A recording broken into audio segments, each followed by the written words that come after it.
이 12소선지서의 제목들은 하나하나 중요하긴 하지만 사실 사람을 봐도 그렇습니다. 12명을 한 번에 이렇게 모아놓으면 사람 얼굴 외우기도 힘이 듭니다. 요엘도 사진도 좀 보고 그랬으면 우리가 좀 친하게 지낼 텐데 그런 건 없고 이름만 듣고 내용만 보기 때문에 한번 이렇게 한두 번 강의하고 지나가면 기억하기가 그렇게 쉽지 않습니다. 그래도 이제는 요엘 하면 메뚜기 재앙, 메뚜기 사진은 지난주에 봤잖아요. 하나도 남지 않는 싹 쓸어가는 그런 메뚜기 재앙이 몇 번 지나가는, 그러나 그런 환란이 닥쳐도 하나님께서는 여전히 사랑의 마음으로 우리를 기다리고 계시고, 그런 재앙을 주는 이유는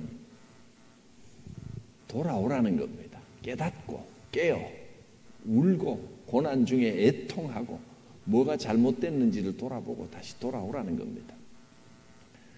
우리의 삶에 메뚜기 재앙 같은 정말 하나도 남지 않고 싹 쓸어가 버리는, 이제 꼼짝없이 죽었구나, 끝났구나 싶어도 여러분, 끝난 게 아닙니다. 언제나 살아계신 하나님께서 그 뒤에 기다리고 계심을 기억하십시오. 그래서 1장에는 환란이 있으리라 하고 메뚜기 재앙을 예언을 했습니다. 메뚜기도 그냥 메뚜기가 아니라 종류별로, 메뚜기 종류별로 와서 싹 썰어갔습니다. 팥중이가 남은 것을 메뚜기가 먹고, 메뚜기가 남긴 것을 느치가 먹고, 느치가 남긴 것을 황충이 먹었다. 하나도 남김없이 싹 없어져서 이제는 뭐 도저히 방법이 없다 생각해도 하나님께는 가장 좋은 방법이 있습니다. 깨어 울며 애통하라. 그게 이제 1장의 내용이었고, 2장에서는 어떻게 하면 회복할 수 있습니까? 영적으로 회복하면 모든 것이 회복됩니다. 영적인 문제입니다. 그래서 요엘서 2장 제일 마지막에는 우리가 잘 아는 말씀, 내가 내 영을 만민에게 부어주리니, 너희 자녀들이 장래일을 말하고 너희 늙은이는 꿈을 꾸고 너희 젊은이는 이상을 보고, 이 새 영을 부어주시겠다는 약속의 말씀이 나왔습니다. 그리고 이 3장에서는 하나님께서 회복시키신다. 이방 민족이 아무리 강해 보여도 하나님께서 이제 다 멸하시고 하나님의 백성을 회복시키신다. 그런 내용 이미 지난주에 살펴보았습니다. 오늘은 그 중에서 3장 2절과 12절에 나와 있던 여호사밧 골짜기에 내려가서 라는, 여호사밧 골짜기가 어떤 곳인가, 왜 여호사밧 골짜기를 말씀하셨고 어떻게 하면 여기서 승리할 것인가, 그 내용을 살펴보려고 합니다. 먼저 본문 3장 1절에서 3절까지 읽어보겠습니다. 보라, 그날 곧 내가 유다와 예루살렘 가운데에서 사로잡힌 자를 돌아오게 하고, 그때에 내가 만국을 모아 데리고 여호사밧 골짜기에 내려가서 내 백성 곧 내 기업인 이스라엘을 위하여 거기에서 그들을 심문하리니, 이는 그들이 이스라엘 나라들 가운데 흩어버리고 나의 땅을 나누었음이요. 또 제비 뽑아 내 백성을 끌어가서 소년을 기생과 바꾸며 소녀를 술과 바꾸어 마셨음이니라. 이방 민족들이 이스라엘을 정말 처참하게 난도질하고 이스라엘을 나라들 가운데 흩어버리고 나라 자체가 없어지고 땅을 나누어 가지고 아이들까지 흥청망청 노는 데 썼다는 겁니다. 기생과 바꾸고 술과 바꾸고 이방 민족들이 이런 횡포를 저질렀다. 정말 메뚜기 재앙처럼 남은 것이 없이 똑똑한 환란을 겪었지만, 그러나 2장 마지막에 하나님이 새 영을 부어주시고 하나님이 주신 영으로 새로운 꿈을 꾸고 이상을 보게 되니까 하나님이 돌아오게 한다. 인간적으로는 돌아올 수 있는 방법이 전혀 없는 것 같습니다. 그러나 하나님이 하신다면 하십니다. 이토록 망가졌는데 어떻게 회복될까?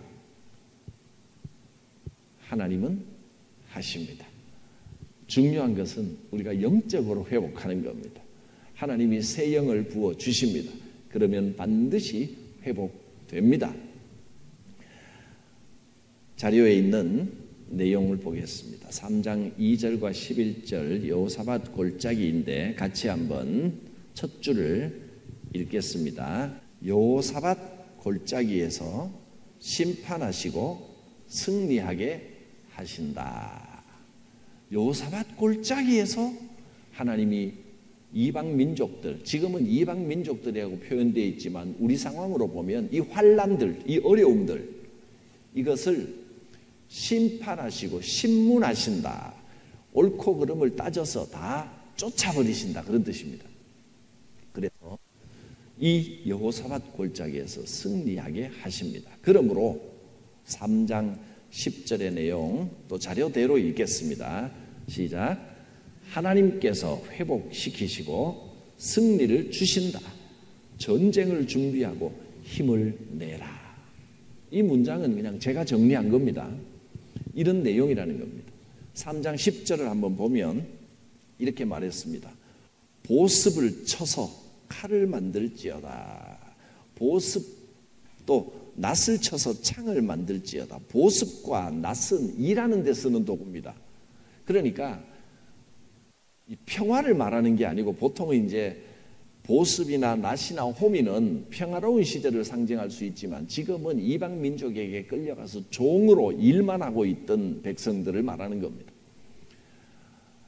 맞서 싸울 꿈도 못 꾸고 종으로서 노예로서 일만 하고 있던 백성들에게 이제 칼을 들어라. 여호와께서 승리를 주신다. 창을 들어라. 여호와께서 이기게 하신다. 중요한 건 여러분, 우리가 싸울 대상이 누굽니까? 사람은 싸울 대상이 아닙니다. 불쌍하게 여겨야 할 대상입니다. 우리의 영적 전쟁은 혈과 육을 상대하는 것이 아니고 누구를 상대하는 겁니까? 공중 권세를 잡은 악한 영을 상대하는 겁니다. 그래서 사실은 영적 전쟁에서 무기는 여기서는 칼과 창으로 표현했지만 영적 전쟁의 무기는 무력이 아닙니다.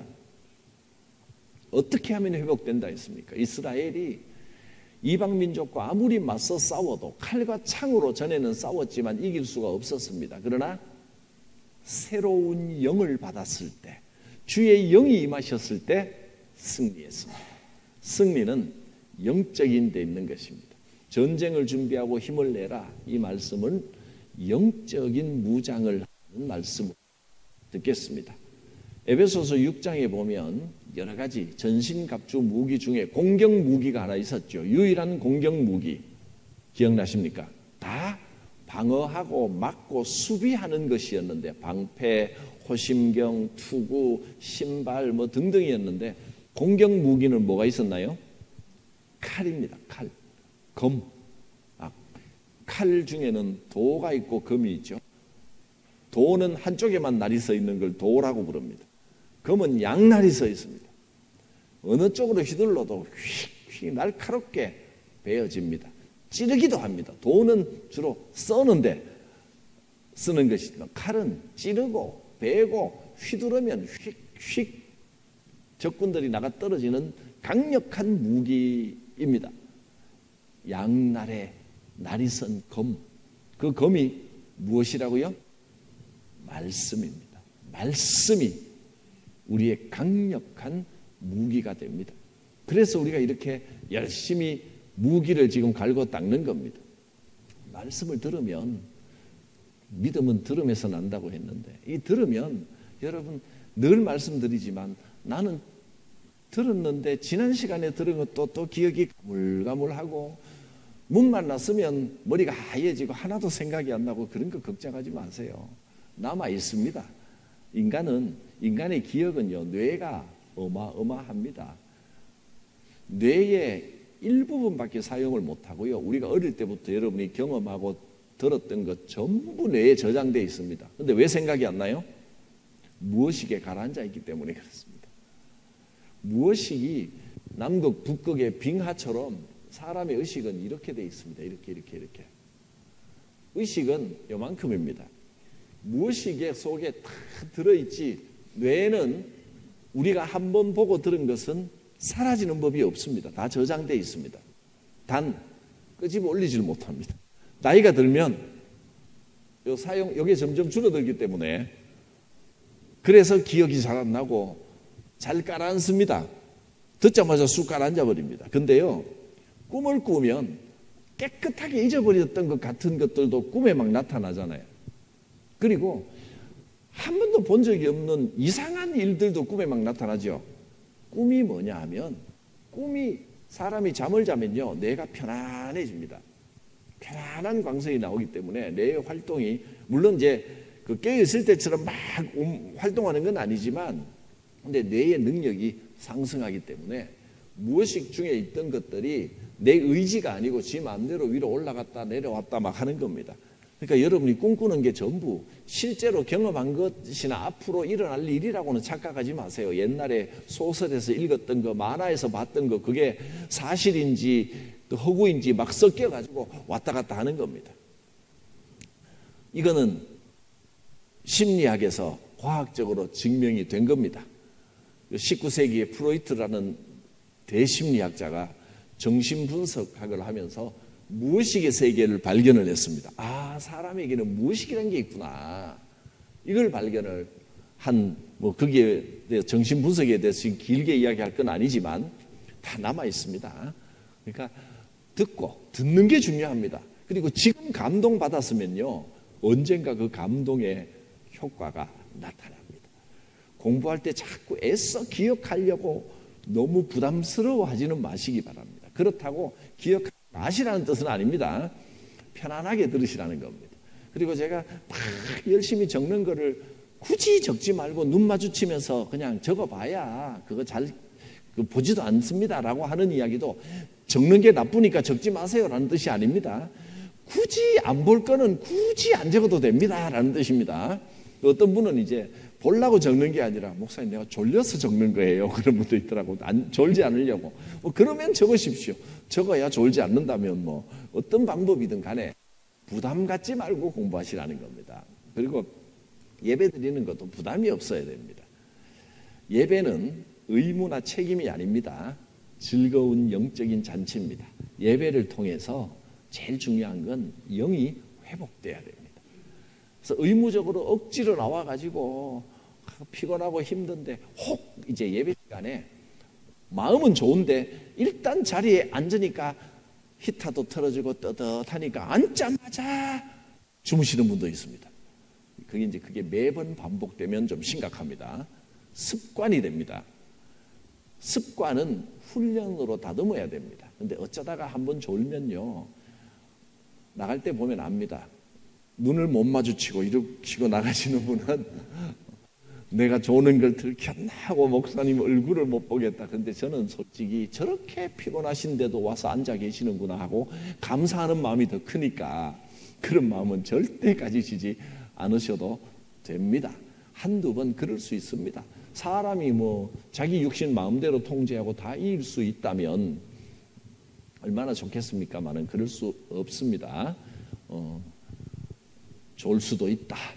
그러나 조는 게 더 좋다는 뜻은 아닙니다. 편안하게 하시라는 겁니다. 내가 마음이 편안하게 예배에 기쁨으로 참여를 해야 하나님도 기뻐하시고 흠될 것입니다. 이 예배를 통해서 우리는 하나님과 더 가까워지는 겁니다. 자, 3장 14절 17절 여호와의 날이 오면 하나님을 알게 될 것이다. 여호와의 날이 임한다 하였습니다. 여호와의 날은 사실은 구약에서는 심판의 날이요 환난의 날입니다. 요엘서뿐만 아니라 예언서 곳곳에 여호와의 날에 대한 말씀이 나옵니다. 여호와의 날은 환난의 날이요 심판의 날이요 무시무시한 날인데 사실은 환난이 강조되는 게 아니라 여호와께서 임하신다는 겁니다. 그러면 죄악 가운데 행하던 자들은 심판의 날이요 두려움의 날이지만 고난받던 하나님의 백성은 회복의 날입니다. 기쁨의 날입니다. 예배가 여호와의 날, 하나님을 만나는 날이 되시기를 바랍니다. 자, 그 밑에 요엘 시대와 같이 우리 시대도 영적인 전쟁을 준비하라 하십니다. 보습을 쳐서 칼을 만들고, 그러니까 편안하게 그냥 일만 하고 지내던 데서 말씀의 금을 들으라는 이야기입니다. 낫을 쳐서 창을 만들지어다. 영적으로 날카롭게 해야 됩니다. 지금 우리는 보습을 쳐서 칼을 만들고 낫을 쳐서 창을 만들어야 된다. 영적으로 깨어야 한다. 어떻게 하면 영적으로 깨어나겠습니까? 그것을 여호사밧 골짜기의 교훈을 통해서 배우고자 하는 겁니다. 여호사밧 골짜기가 어떤 것이냐 하면 2번입니다. 여호사밧 골짜기는 적을 모아서 함몰시킨 승리를 거둔 곳입니다. 역대하 20장에 나오는 내용들인데 먼저 23절, 24절 어떤 내용이냐 하면 여호와의 도움으로 적군들이 서로 싸웁니다. 이 연합군들이 모압 자손과 암몬 자손의 연합군들, 그 주변국들이 연합해서 유다로 쳐들어왔는데 자기들끼리 싸우는 겁니다. 그래서 다 죽고 말았습니다. 하나님이 그렇게 하신 겁니다. 그냥 정상적으로 인간적으로 생각하면 전쟁에서 절대 이길 수 없는 전쟁인데 하나님께서 한순간에 승리를 주시면 우리가 상상하지 못하는 방법으로 이기게 하십니다. 아무리 기도를 한들 지금 이 상황에서 빠져나갈 방법이 있을까? 있습니다. 인간이 방법이 없을 뿐이지 하나님께는 다 계획이 있습니다. 하나님의 뜻이 있습니다. 계속해서 읽어보겠습니다. 유다 주변에 있는 모압, 암몬, 에돔, 두로, 시돈, 블레셋 같은 강대한 족속들은 교만하여 독과 악이 너무 커졌다.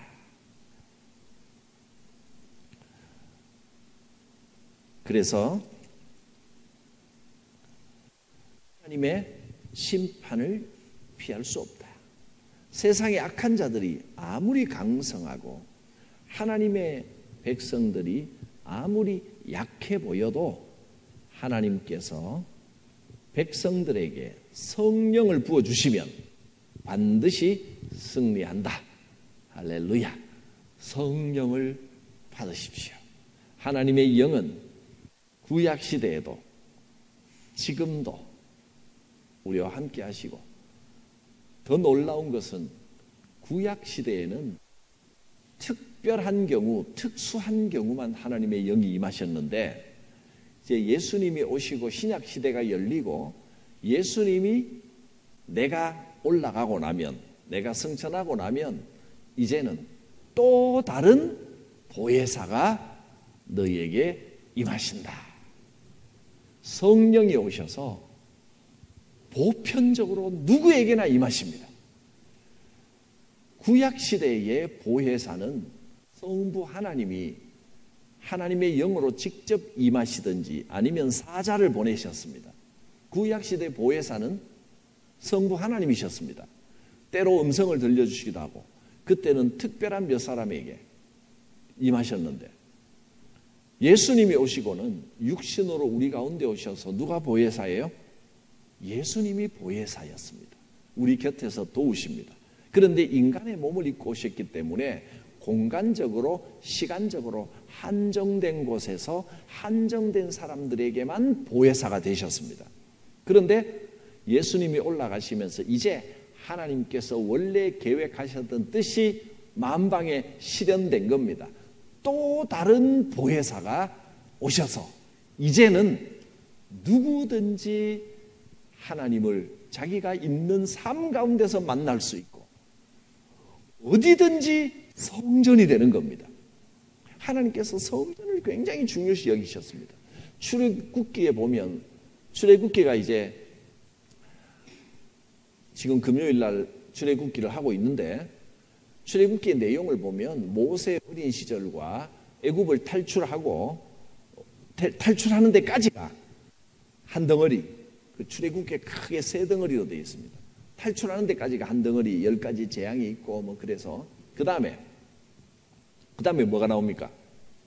시내산 밑에서 십계명을 받고 계명을 받는 것이 한 덩어리.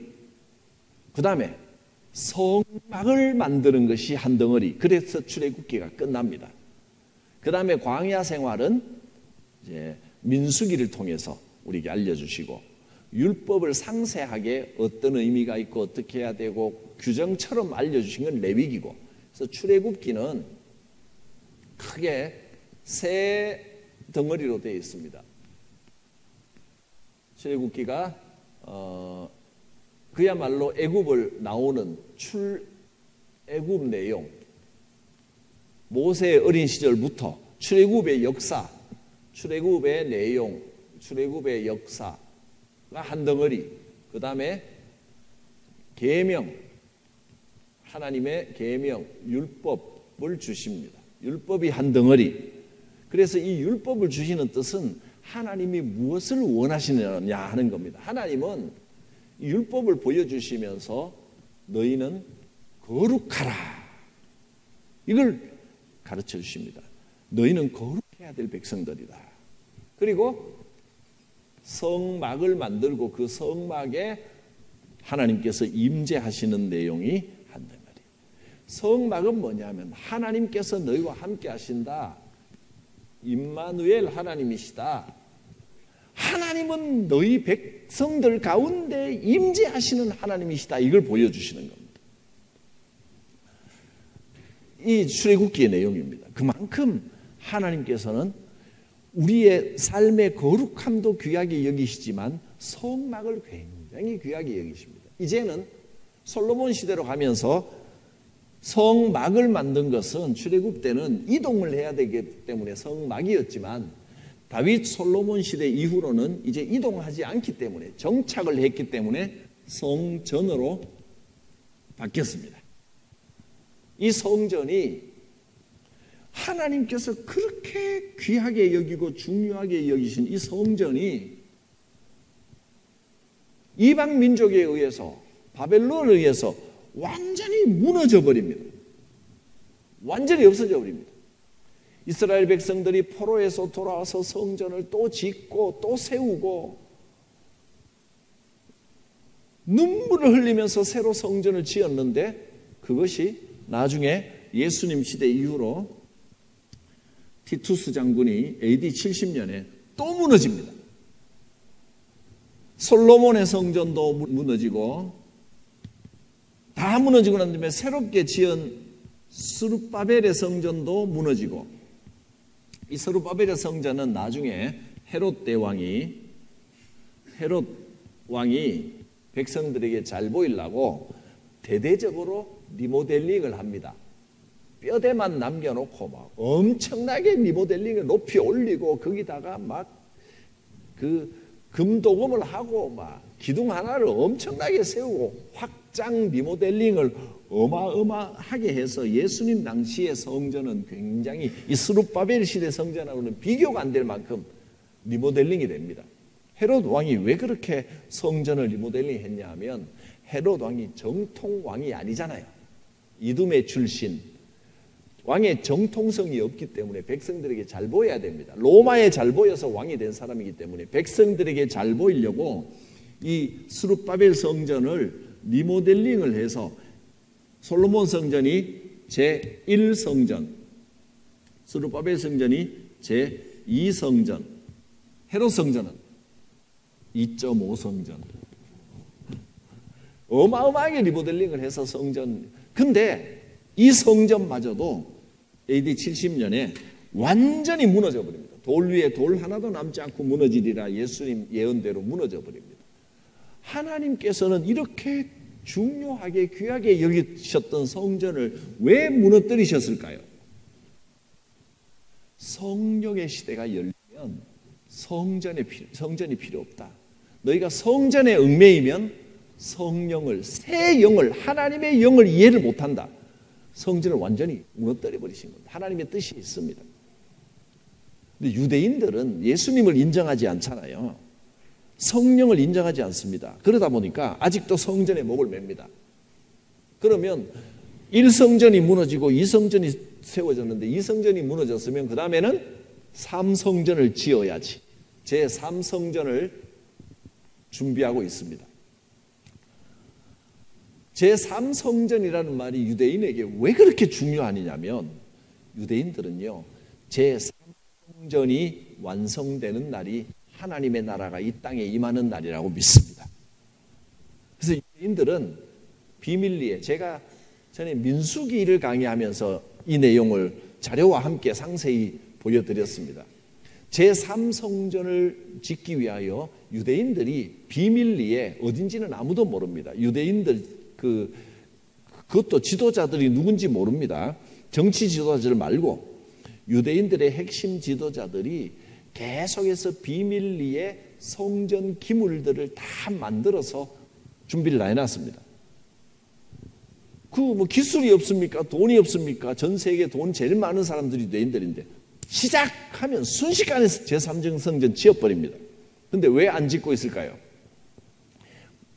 민수기 율법에 따르면 성전은 속죄를 하고 깨끗한 손으로 지어야 성전이 되는 겁니다. 죄를 씻어야 됩니다. 죄를 씻으려면 민수기에 붉은 암송아지의 피가 있어야 속죄가 됩니다. 근데 붉은 암송아지가 아직 나타나지 않아서 유대인들은 지금 붉은 암송아지를 기다리고 있습니다. 그래서 신문에도 자주 났습니다. 옛날에 내가 신문 기사도 보여드린 기억이 납니다. 유대인 어느 마을에 붉은 암송아지 새끼가 태어났다. 그러면요, 유대인 랍비들이 공인된 랍비들이 달려가서 검사를 합니다. 털이 정말 다 붉은가. 그래서 몇 번 이런 소동이 있었습니다. 붉은 암송아지가 났다. 그래서 막 이 유대인들 뭡니까 예루살렘 타임즈 이런데 막 실리고 막 달려가서 찾아보니까 꼬리 부분에 붉은 암송아지인데 꼬리 부분에 흰 털이 조금 있어서 탈락. 또 실제로 붉은 암송아지 새끼가 태어나서 기사가 크게 됐습니다. 이 붉은 암송아지가 유대인 이 성전 연구소가 있습니다. 그 연구소에서 붉은 암송아지가 났다 그러면 기자들하고 막 달려가서, 그래서 실제로 붉은 암송아지가 태어났습니다. 그런데 이 붉은 암송아지가 자라다가 보니까 거뭇거뭇한 털이 딴 데서 올라오는 거예요. 탈락. 지금도 기다리고 있습니다. 이 사람들은 여호와의 날은 붉은 암송아지가 나타난 날입니다. 이 붉은 암송아지가 아주 새끼면 안 되고 이제 속죄 제사를 드릴 수 있을 만큼 자라야 됩니다. 온전하게 자라면 이 동원에서 제3성전을 지으면 하나님 여호와의 큰 날이 임하고 세상은 종말이 온다, 이렇게 믿고 있습니다. 유대인들이 그렇게 믿는다는 이야기입니다. 그런데 성경을 제대로 알면 하나님께서 이 성전을 무너뜨린 뜻은 제3성전을 지으라는 뜻이 아니고, 진짜 제3성전은 뭐냐 하면 성령이 오신 다음에는 이 사람들이 예수님을 인정을 안 하니까 성경을 올바로 이해할 수가 없는 겁니다. 하나님께서 왜 이 성전을 무너뜨리셨는지 유대인들은 설명을 못합니다. 이들은 성전이 중요하지만 어쩌고 저쩌고 설명하겠지만 정말 성전이 중요하다면 그 터라도 남기셔서 하나님이 회복을 시키시지 완전히 무너뜨릴 일이 없거든요. 지금은 무너진 이 헤롯 성전이 아무것도 없고 벽 하나만 남아 있습니다. 그래서 그걸 통곡의 벽이라고 합니다. 유대인들은 거기 가서 기도문을 읽고 말씀을 읽고 거기서 붙잡고 어쩌다가 성전이 이렇게 무너졌는고 통곡을 하기 때문에 그게 통곡의 벽입니다. 우리 언제 예루살렘 이스라엘 성지순례단을 한번 모아서 통곡의 벽에 한번 사진이 워낙 많으니까 여러분 인터넷을 통해서도 얼마든지 볼 수가 있습니다. 그렇습니다. 그런데 하나님의 뜻은 이제는 성전의 시대가 끝난 겁니다. 성전의 시대가 아니고 무슨 시대요? 성령의 시대입니다. 성령의 시대. 새 영이, 주의 영이 임하신 겁니다. 주의 영이 임하면 회복되리라. 이렇게 예언이 되어 있는데도 유대인들은 자기들 생각에 딱 갇혀 있으니까 요엘서에 분명히 여호와의 영이 임하시면, 새 영이 임하시면 너무나 분명하잖아요. 그 후에 내가 만민에게 내 영을 부어주겠다. 영이 임하여야 된다. 성령에 대해서 이렇게 예언자들이, 선지자들이 확실하게 말해놨는데도 아직도 자기들 생각에 갇혀서 새로 이 성전 사고방식에 아예 딱 갇혀버린 겁니다. 이제는 성령이 성전이 아니고요, 성령님이 임하시는 곳이 성전입니다. 어디가 성전이에요? 내 몸이 성전인 것을 알지 못하느냐. 우리가 곧, 내가 있는 자리가 곧 성전이에요. 하나님이 임하시는 곳입니다. 하나님은 성전을 통하여 백성들을 만나셨습니다. 백성들을 만나는 곳이 성전입니다. 여러분이 계신 곳이 성전입니다. 이제는 하나님이 내가 있는 이 상황 속으로 달려오시는 겁니다. 어디든지 부르면 하나님을 만나는 이렇게 좋은 시대에 우리가 살고 있습니다. 놀라운 일입니다. 성령을 부어주시면 반드시 승리한다. 언제든지 성령을 부어주십니다. 주여 하면 성령이 바로 달려오십니다. 5분 대기조도 아니고 0.5초 대기조 없습니다. 주여 하면 주님이 달려오십니다. 그러면 반드시 승리한다. 자, 여호사밧이 승리한 비결을 한번 보겠습니다. 승리의 비결은 3가지 무기로 승리했습니다. 첫째, 말씀. 둘째, 찬양. 셋째, 기도. 그래서 우리가 예배할 때 이 3가지, 여호사밧 때문에 이걸 근거로 해서 예배 순서를 만들고 이런 건 아니지만 정확한 근거를 볼 수 있습니다.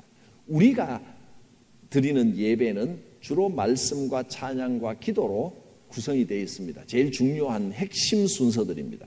그 외에도 광고도 있고 축도도 있고 또 헌금도 있고 여러 가지가 있지만, 또 세부적인 순서들이 있지만, 제일 중요한 기둥이 되는 순서는 이 3가지입니다. 말씀과 찬양과 기도. 구약 시대에는 예배를 어떤 방법으로 예배를 드렸습니까? 제사라는 방법을 통하여 예배를 드렸습니다. 지금은 말씀과 찬양과 기도라는 방법으로 예배를 드립니다. 우리가 제사하는 행위가 없어졌기 때문에 제사를 드리면서 하나님을 예배하는 거잖아요. 그래서 그 예배라고 하는 본질을 우리는 다른 행위가 필요 없고 그냥 예배라고 하는 본질 자체를 가져와서 이름을 아예 예배라고 붙여버렸습니다. 근데 예배라고 말하면서 말씀과 찬양과 기도할 때 껍데기만 남아있고 정말 하나님을 바라는 마음이 없다면 정말 심각한 문제가 되는 것은 사실 예배가 아닙니다. 종교 예식이라고 하는 형식일 뿐입니다. 형식과 예배를 구분해야 됩니다. 자, 어떻게 했는지 구체적으로 한번 살펴보겠습니다. 말씀을 적었습니다. 역대하 20장 20절에 여호사밧이 이렇게 말합니다. 전쟁통에 제일 먼저 하는 말이 너희는 너희 하나님 여호와를 신뢰하라. 그리하면 견고히 쓸 것이다. 그의 선지자들을 신뢰하라. 선지자들은 하나님의 말씀을 선포한 사람들입니다. 하나님의 말씀을 신뢰하라. 믿음이 뭐예요? 신뢰하는 것이 믿음입니다. 하나님을 신뢰하고 하나님이 하신 말씀을 신뢰하는 겁니다. 회복되리라. 할렐루야. 신뢰하십시오. 회복됩니다. 그 환난을 이기고 반드시 회복되리라. 아멘. 신뢰하는 겁니다. 될 줄 믿습니다. 선지자를 신뢰하라. 그리하면 형통하리라. 말씀을 신뢰하는 겁니다. 두 번째, 찬양입니다. 같이 읽겠습니다. 그 노래와 찬송이 시작될 때에 여호와께서 복병을 두어 유다를 치러 온 암몬 자손과 모압과 세일산 주민들을 치게 하심으로 그들이 패하였으니. 찬송을 시작하니까 전쟁의 승리가 찾아왔습니다. 이게 말이 됩니까? 말이 안 되는 것 같습니다. 그러나 하나님은 말이 안 되는 역사를 얼마든지 행하시는 분이십니다. 세 번째, 기도. 여호사밧은 성전에 올라가서 하나님께 간절히 기도했습니다. 우리가 대적 원수 마귀와 싸울 때 강력한 무기는 기도입니다. 우리가 말씀과 찬양과 기도로 하나님을 예배합니다. 환난 가운데 찬양하십시오. 환난 가운데 기도하십시오. 환난 가운데 말씀을 읽으십시오. 꼭 이렇게 함께 모여 예배 드려야만 예배가 아닙니다. 혼자서 말씀 읽고 찬양이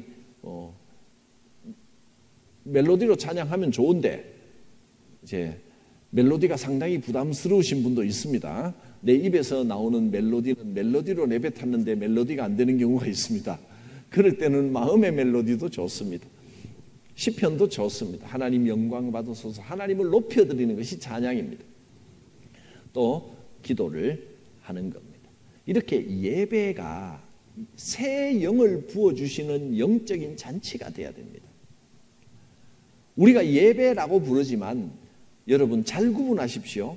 이 단어를 같이 사용하기 때문에 오히려 혼돈이 오기 쉬운데, 예배라고 하는 이름으로 우리가 모여서 순서대로 진행하는 형식이 있죠. 옛날에는 제사라는 형식이어서 제사라는 형식 속에 예배가 담겨 있었기 때문에 형식과 본질, 내용을 구분하기가 어렵지 않았습니다. 그래서 제사 행위를 하면서도 너희가 예배는 하지 않는구나 이러면 무슨 말인지 딱 알아듣습니다.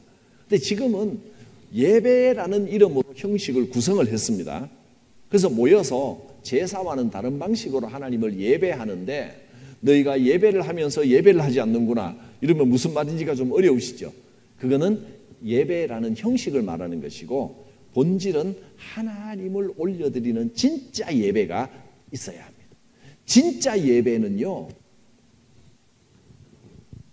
축하가 있어야 됩니다. 하나님을 축하하고 하나님을 기뻐하는 겁니다. 그러니까 예배가 예배되려면 그냥 형식에 참여한다고 예배가 되는 게 아닙니다. 영적인 잔치가 돼야 됩니다. 영적인 축제가 돼야 됩니다.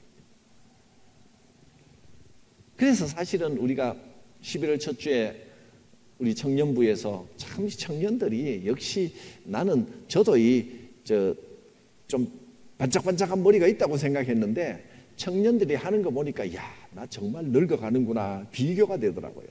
청년들이 진짜 기발하고 센스 있게 잘하고 역시 다르더라고요. 11월 첫 주에 우리 전교인 찬양 축제를 하면서 팀들이 나와 찬양하고 하는 그 자체가 하나님이 정말 기뻐하시는 예배입니다. 그러니까 우리는 막 잘 모이지도 않으니까 이번에는 패스 이래 버릴 게 아니고, 이런 예배에 잘하든 못하든 참여를 해야 됩니다. 교회가 그렇게 참여를 해야 기쁨이 충만하고, 또 생각보다 우리는 잘 하지도 못하고 몇 명 모이지도 못하는데 싶어도 막상 참여해서 해보면 거기에 또 기쁨이 넘칩니다. 하나님이 예배하신 잔치입니다. 내년에는 한번 잘 기대하겠습니다. 못해도 잘 안 돼도 그냥 부족해도 2명 3명이 모여도 하자 하면 그 예배가 되는, 예배하는 마음으로 해야 되는 겁니다. 하나님이 얼마나 기뻐하시겠어요. 제가 다 흐뭇한데 너무 기뻐요. 예배를 통해서 하나님을 높여드리는 게 어떤 것일까? 저는 생각을 해보면 예배를 통해서 여러분이 이 예배는 또 이게 성경 말씀만 가르치잖아요. 성경 말씀만 배우는 것도 예배가 되나? 됩니다. 왜냐하면 하나님은 저는 이런 마음이실 것 같아요. 비유를 하자면 부모 마음이 엄마가 애를 보고 자라는 애를 보고 밥을 해주면 애가 밥 안 먹고 막 뛰어다녀도 어떻게든 먹이려고 그러잖아요. 맛있는 걸 해주면 아들, 딸이 와서 맛있게 먹으면 엄마가 제일 기분 좋습니다. 흐뭇합니다. 내가 맛있는 거 배부르게 먹는 것보다 내가 차려준 거 애가 정말 맛있다. 그리고 맛있게 먹어주면 얼마나 행복해요. 그게 제일 기뻐요. 예배는 하나님이 차려주신 밥상을 맛있게 먹는 겁니다. 기쁘게 먹는 겁니다. 내가 하나님을 높여드리고 내 정성을 다하여 하나님을 높이고 어떻게 생각하면요, 웃기고 인내입니다. 내가 뭐라고 하나님을 높여드립니까? 내 주제에. 하나님은 나 같은 그것이 올려드린 영광 없어도 사실 충분하십니다. 그러나 우리를 지으시고 우리와 관계를 맺으시고 우리가 올려드리는 이걸 기쁘게 들으시기를 좋아하시는 그게 바로 하나님의 사랑입니다. 우리가 무럭무럭 자라는 걸 기뻐하시는 겁니다. 억지로 의무적으로 할 수 없이 부모님 찾아가서 오기 싫은 티 팍팍 내면서 귀찮아 죽겠네 그런 마음으로 그냥 찾아가서 명절이니까 왔어요. 용돈 그것도 얼마 되지도 않는 거 쑥 주고 쑥 가버리는, 그러면 부모가 기분 좋겠습니까? 그게 효도가 되겠습니까? 억지로 참여하는 게 아닙니다. 예배는 의무가 아니고 예배는 억지로 오는 게 아닙니다. 그래서 그렇게 오라고 강조 안 해도 말씀을 사모하여 이렇게 참여해 주신 여러분들이 저는 너무 고마운 겁니다. 어떤 분이 그래요. 신방 갔더니 목사님은 교인들을 왜 그렇게 달달 볶지를 않으십니까? 오라 그래야 되고 억지로, 그 말도 틀린 말은 아니에요. 사실 억지로 지는 십자가도 은혜입니다. 교인들이 억지로라도 이렇게 와서 억지로라도 신앙생활 하도록 만들어야지요. 그 말도 틀린 말이 아니고 무슨 말인지 아는데 제가 참 부족합니다. 제가 그랬습니다. 그 말도 맞는데 근데 제가 그걸 못하겠어요. 그건 제가 그럴 재주가 없어서 그렇습니다. 예배를 하는데 억지로 와서 앉아있는 분이 한 분이 이렇게 보이면 제가 신경이 쓰여서 설교를 잘 못합니다. 진짜 마음이 신경 쓰입니다. 여러분 자발적으로 기쁨으로 말씀을 사모하여 오시면 몇 분이 오더라도 이 예배가 정말 예배가 되는 겁니다. 억지로 와서 앉아있으면 참 저분은 얼마나 힘들까. 그리고 이제 졸아도 여러분 안 졸려고 애를 쓰는데 졸리는 거 하고 딱 오면 자리 잡고 귀찮아 죽겠네 이러고 조는 거 하고는 다르단 말이죠. 피곤한 가운데서도 어떻게든 하나님과 가까이 예배의 자리에 오시려고 하는 것은 굉장히 귀한 일입니다. 그런 마음으로 너무 피곤해서 오기는 왔는데 막 졸리신다면 매번 졸아도 그것 상관없습니다. 그것 자체가 나오는 것 자체도 신앙 고백입니다. 이건 좋은데 억지로 하는 건 참 보기가 어렵습니다. 그래서 예배는 기쁨의 축제가 돼야 됩니다. 맛있게 먹어야 하나님이 기쁘시지. 이거는 밥상머리에 앉아가지고 입이 비쭉 나와가지고 뭐 숟가락 집어 던지는 것처럼 밥알 새고 있으면 먹기 싫었다는 표정으로 먹고 있으면 하나님 그거 기쁘시겠습니까? 치워라 치워. 밥상 치워라. 뭐 하는 거냐. 밥상머리에 앉아서. 그게 이사 1장입니다.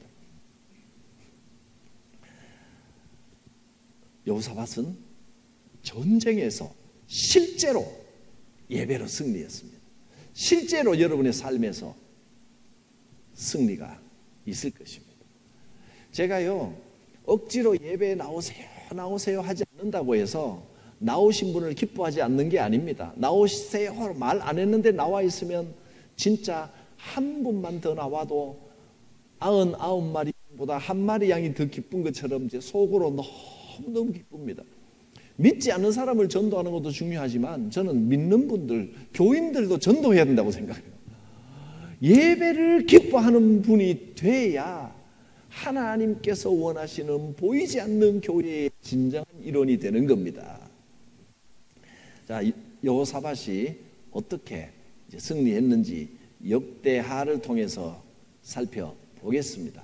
역대하 20장에 그 전쟁의 내용이 나오는데, 지난 시간에도 말씀드렸다시피 여호사밧은요 굉장히 하나님께 칭찬받는 왕이었습니다. 그런데 큰 문제가 한 가지 있었다 그랬죠. 이스라엘의 왕 아하시야와 사돈을 맺습니다. 그러다 보니까 화친을 하고 평화를, 그러니까 우리의 소원은 통일, 꿈에도 소원은 통일, 그게 여호사밧의 소원이었습니다. 그래서 사돈을 맺고 어떻게든 화친하고 전쟁을 없애고 평화 시대를 열고 통일까지 꿈꿨을지도 모릅니다. 그런데 그것이 문제가 되어버렸습니다. 여러분, 같은 민족인 이스라엘 왕과 사돈을 맺고 어떻게든 평화의 시대를 열어보자고 했던 게 잘못입니까? 잘못된 게 하나도 없습니다. 그런데 문제는 세상적인 화친과 평화로 영적인 문제를 해결해 보고자 했던 겁니다. 그건 안 됩니다. 좋은 건 좋은 것이지만 사돈 맺는 게 악한 것은 아닙니다. 그런데 오히려 그것이 선한 영향력으로 이스라엘을 변화시키고 그들이 이 섬기던 금송아지를 다 회파하고 돌아오는 결과를 낳았으면 좋겠지만 그런 인간적인 방법으로는 그런 결과가 오지 않더라는 겁니다. 오히려 이스라엘의 우상을 섬기고 형상을 만들고 하는 나쁜 문화가 유다로 점점 내려와서 오히려 자기 백성들이 악한 쪽으로 물들어가 버리더라는 겁니다. 목사님, 세상하고 세상 사람들하고 친하게 지내는 게 왜 나쁩니까? 나쁘다고 한 적 없습니다. 친하게 지내야지요. 세상과 잘 지내야지요. 목사님, 그럼 스님하고도 친구할 수 있습니까? 할 수 있죠. 왜 없습니까? 다 귀한 생명이고 귀한 인물인데, 제 군대에 있을 때는요, 제가 기독교 사단 군종병을 했습니다. 상병 달고 난 다음에 고생할 거 다 하고 좀 편해질만 하니까 하나님이 사단 교회로 보내서 군종병을 하면서요, 성당에 있는 신부 준비하는 친구, 성당 군종병, 그 다음에 절에 있는 불교 군종병 셋이 얼마나 친하게 지냈는데요. 산책도 가고 놀러도 가고 같이 밥도 먹고 되게 친하게 지냈습니다. 이건 다 똑같은 사람으로 지내는 건 상관이 없습니다. 세상하고 친하게 지내야지요. 우리가 세상의 빛과 소금인데 세상으로 들어가야지요. 그런데 우리의 빛, 소금, 우리의 복음, 이게 분명해야 된다는 겁니다. 어설프게 어울리는 것 자체만으로 친해지면 다 되는 게 아닙니다. 친하는 건 좋은 일이지만 내가 분명하지 않고 어설프게 친해서 그냥 세상적으로 얼려다니고 하다 보면 그들이 진리의 빛을 발견하는 게 아니라 내가 어둠 속으로 점점 끌려 들어갑니다. 이게 문제입니다. 인간이 약하다는 게 문제예요. 자, 여호사밧은 그런 문제점이 있었지만 그러나 하나님을 앙망하는 그의 마음, 그의 예배의 자세, 예배의 모습은 참 아름다웠습니다. 1절부터 한번 보겠습니다. 이제 이건 길게 설명할 것 없이 쭉 그 내용들을 읽어가면 되겠습니다. 1절, 얼마 뒤에 모압 자손과 암몬 자손이 마온 사람들과 결탁하여 여호사밧에게 맞서서 싸움을 걸어왔다. 전쟁이 일어난 겁니다. 큰일 났습니다. 2절, 전령들이 와서 여호사밧에게 보고하였다. 큰 부대가 사해 건너편 에돔에서 임금님을 치러 왔습니다. 그들은 이미 하사손다말 곧 엔게디 골짜기까지, 엔게디면 아주 가까이 온 겁니다. 벌써 그 눈앞에까지, 턱 앞에까지 지금 나와서 진을 치고 공격을 하려고 하고 있는 지금 굉장히 위기 상황입니다. 깜짝 놀랄 일입니다. 그렇으면 큰일 났다, 큰일 났다, 빨리 군대를 소집하라 라고 하는 게 아니고 3절, 4절, 여호사밧은 주께서 인도하여 주실 것을 비는 기도를 드리고 온 유다 백성에게 금식령을 내렸다. 백성이 유다 각 성읍에서 예루살렘으로 모여 주의 뜻을 찾았다. 놀랍지 않습니까? 이 위기 상황에 하나님 앞에 도와주시옵소서 기도하고 모두 금식하라. 온 백성이여 기도하라 했다는 겁니다.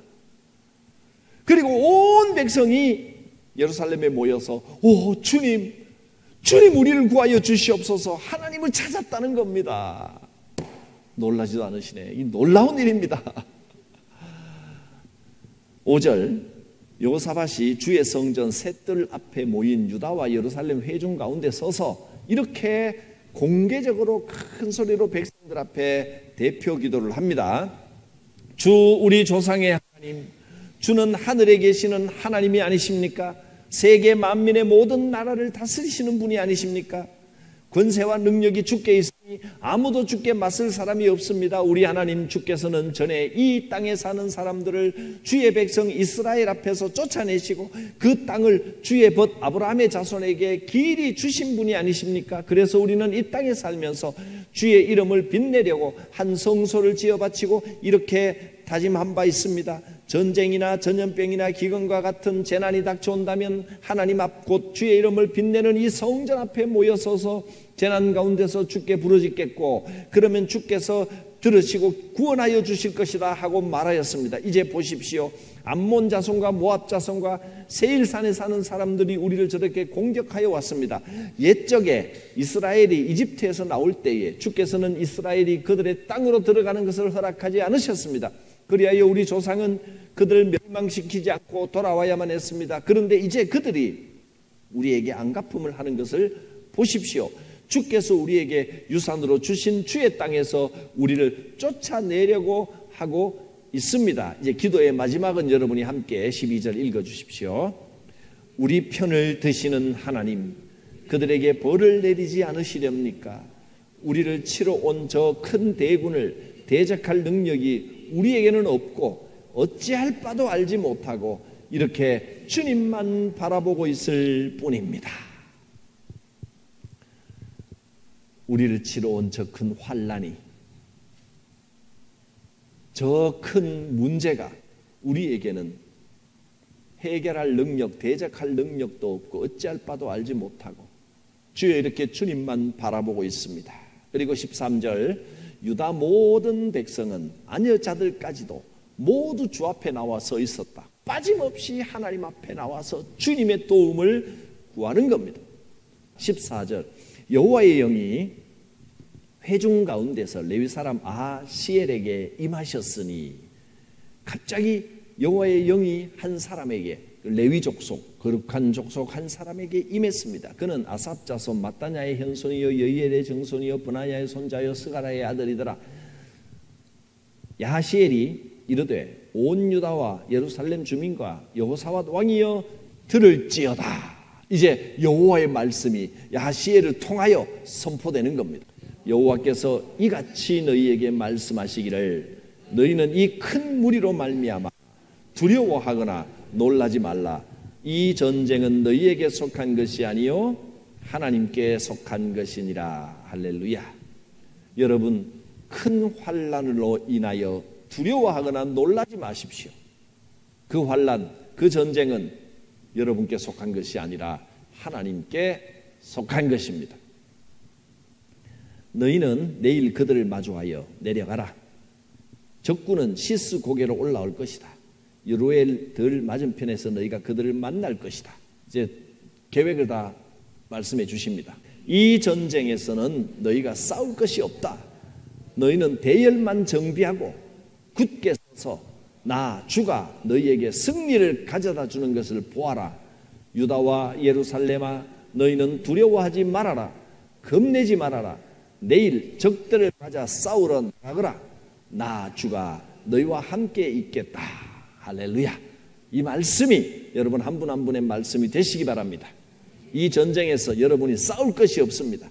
여러분은 마음만 탁 정비하고 대열만 정비하고 굳게 서서 주님이 가져다 주시는 승리를 보기만 하면 됩니다. 하나님의 백성이여 너희는 두려워하지 말고 겁내지 마라. 적들을 맞아 싸우러 나가라. 환난을 맞서 싸워라. 나 주가 너희와 함께 있겠다. 이 말씀을 듣고 이제 18절 여호사밧이 몸을 굽혀 얼굴을 땅에 대니 온 유다 백성과 예루살렘 주민도 주 앞에 엎드려 경배하고, 참 아름다운 장면이죠. 이 위기 속에서 고앗 자손과 고라 자손에게 속한 레위 사람들은 서서 목소리를 높여 주 이스라엘의 하나님을 찬양하였다. 이미 승리한 게 아니고 아직 전쟁은 시작도 안 했습니다. 아직 위기는 그대로 있습니다. 그러나 하나님의 음성을 듣고 할렐루야 주님을 찬양하기 시작한 겁니다. 20절, 백성은 다음날 아침에 일찍 일어나서 드고와 들로 나갔다. 나갈 때 여호사밧이 나서서 격려하였다. 유다와 예루살렘 주민은 내가 하는 말을 들어라. 주 우리의 하나님을 믿어야만 흔들리지 않는다. 그가 보내신 예언자들을 신뢰하여라. 우리는 반드시 이긴다.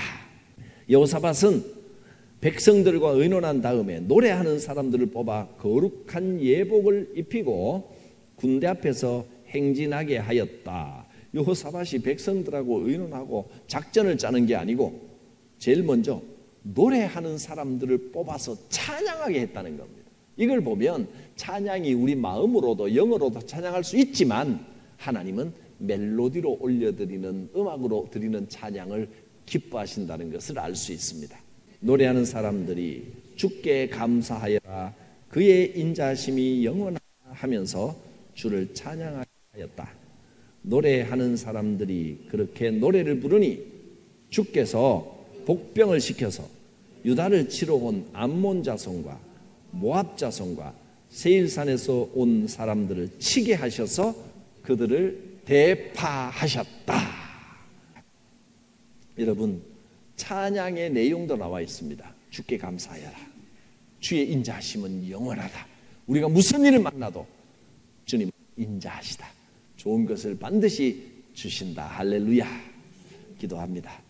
거룩하신 하나님, 오늘 요엘서에 나오는 여호사밧 골짜기를 통하여 우리에게 주시는 교훈을 들었습니다. 이 승리의 골짜기, 이 여호사밧 골짜기가 우리의 삶의 자리가 되게 하여 주시옵소서. 예배를 회복하고 새 영을 회복하여 하나님이 승리를 주시는 것을 보게 하옵소서. 구주 예수 그리스도의 구원의 은혜와 하나님의 크신 사랑과 성령님의 임재 강림하심이 성도들 심령의 머리 위에, 삶 가운데, 가정의 생업 위에, 주의 교회에 충만히 임하시기를 축원하옵나이다. 아멘.